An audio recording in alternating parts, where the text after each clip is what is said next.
Hi, welcome to SBR Videos. I'm Peter Loshak. We are searching for possible betting value on the MLB baseball card for Friday, August 14th. We are talking, as always, with Joe Duffy from OffshoreInsiders.com. Guy's been doing this professionally for almost 30 years, and even ESPN is writing about him recently, right, Joe? Tell us about that. What happened? What did they write about you this past week at ESPN.com? On ESPN, I've been on national TV, national radio in Canada and the U.S., but ESPN was the latest. They did a history of the old score phone days. You know, you youngsters, you may not be familiar with the score phone is. ESPN, as part of their ESPN Chalk, did a story back on the score phones, and back in 1988 is when I started, and it's, you know, I really do think it's an interesting read for gamblers. Unbelievable. Original Kappa, Joe Duffy from OffshoreInsiders.com. He's like the Grandmaster Flash or KRS-One of the handicapping world. So you feel very privileged to have him giving us free advice and free picks every week on a variety of sports. Joe Duffy's website, OffshoreInsiders.com. All right, from the Friday card, first thing that jumps out at me is Seattle at Boston, right? Joe Kelly, this is a guy who predicted that he would win the Cy Young Award at the beginning of the year and hasn't quite turned out as planned for him, right? Getting crushed most times out. And Seattle, we know they have some bats in their lineup. When they go into a hitter's park, they get a nice boost. And on the other side, Mike Montgomery started the season really well. Is getting he's getting hit since the All-Star break really hard. Does Boston have the strongest lineup in the world to take advantage of a guy like that? Not necessarily, but I'm thinking this game has overwritten all over it. And we've done a bunch of previews earlier this year where we circled Boston games where we thought that there were two vulnerable starting pitchers that were going to be good bets on the over, and most of the time, if not all, I think we were right. I think we have another one here. What do you think, Joe? It is amazing how pitchers will kind of crest to their level or regress to their mean, and that's what Mike Montgomery's doing. You know, he came out like wildfire, but as of late, you know, he's showing signs of being a young pitcher where the scouting has caught up to him, and now he's got to make the adjustments. As you said, Joe Kelly, not exactly a stud himself. Boston, I think, you know, we have to realize that maybe their bats weren't quite as good as we thought they were, but probably a little bit better than they've shown. And I think this could be a good opportunity for them to tee off on Montgomery. I think at least one of these pitchers gets lit up. So I agree with you. A high-scoring game is very likely. And then the rematch between Ivan Nova and David Price. The first game went exactly as expected, right? Price threw 7 dominant shutout innings. Nova got hit, although his final line was a little bit worse than he actually was. He actually threw 5 shutout innings, toe-to-toe with Price, and then got lit up in the 6th. But we know, that he's been complaining of arm fatigue earlier in the year. I've mentioned this before, when a pitcher complains about that, you take him at his word and expect him to get hit at some point.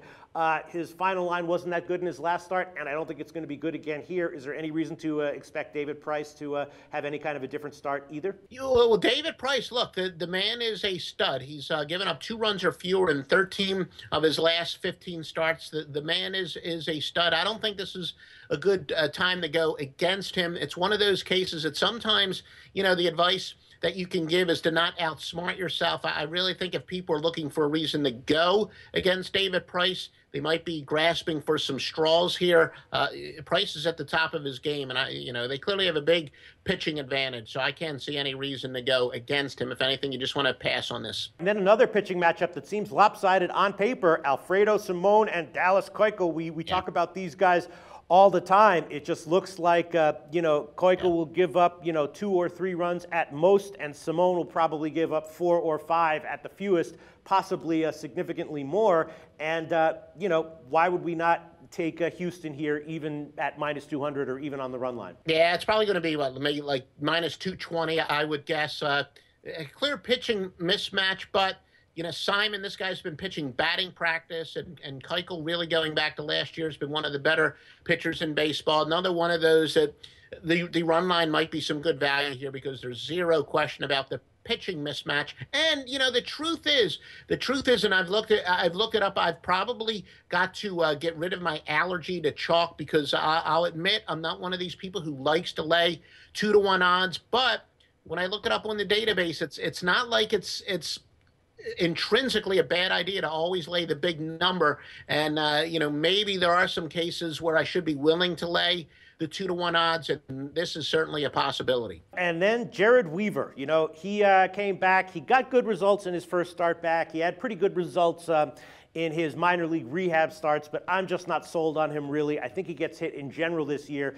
KC on the other side has been the most profitable team in baseball all year overall. Number one in the baseball standings in terms of ROI.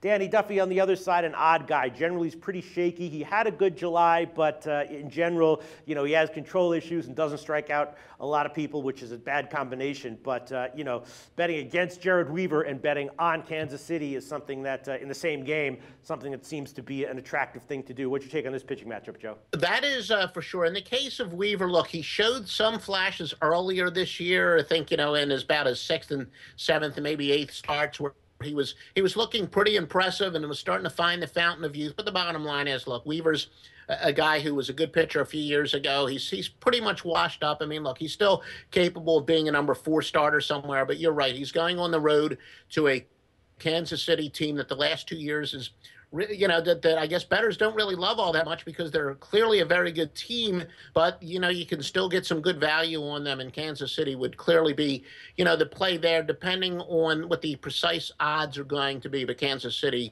would definitely be the play. All right, and then one more game I want to ask about, Joe Duffy, a fifth game. I think I'm seeing a lot of possible value on the Friday card is Miami at St. Louis. Kohler against Garcia. Garcia, of course, has had reduced innings this year, but he's been pitching really well of late, and Kohler on the other side can be okay, but generally a lot shakier and more vulnerable. And we know that Miami's lineup has had a lot of trouble this year. They're just not a very productive team at all. So when you have, you know, St. Louis at home with a likely substantial pitching advantage, maybe St. Louis is another big favorite that we might want to look to bet on. What do you think about that, Joe? And Kohler's not been very good on the road this year, and, you know, St. Louis is a very good team, but, you know, as you said, Garcia, since coming off of the disabled list, has been rock solid.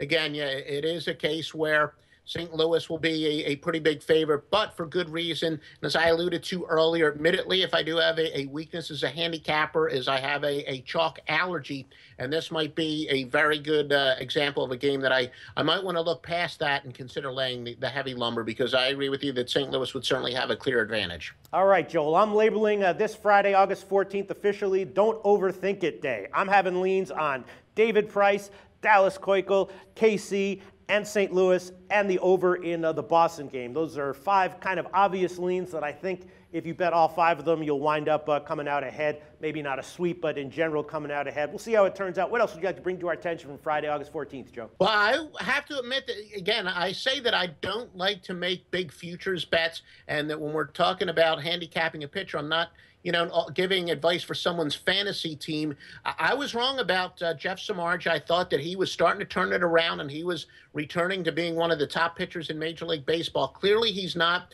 Samardzija looks like he is a go against at this point. He's gotten roughed up, 15.43 ERA in the month of August. So, you know, I was wrong about Samardzija, but the good thing about gambling, the best gamblers, the best handicappers make game-to-game adjustments. In the case of Samardzija, adjusted. He is not returning to the elite. All right, well, I have 5 leans, all of them obvious, but I think I'm liking them anyway. And Joe Duffy from OffshoreInsiders.com predicting another off start from Jeff Samardzija. Thanks so much, Joe.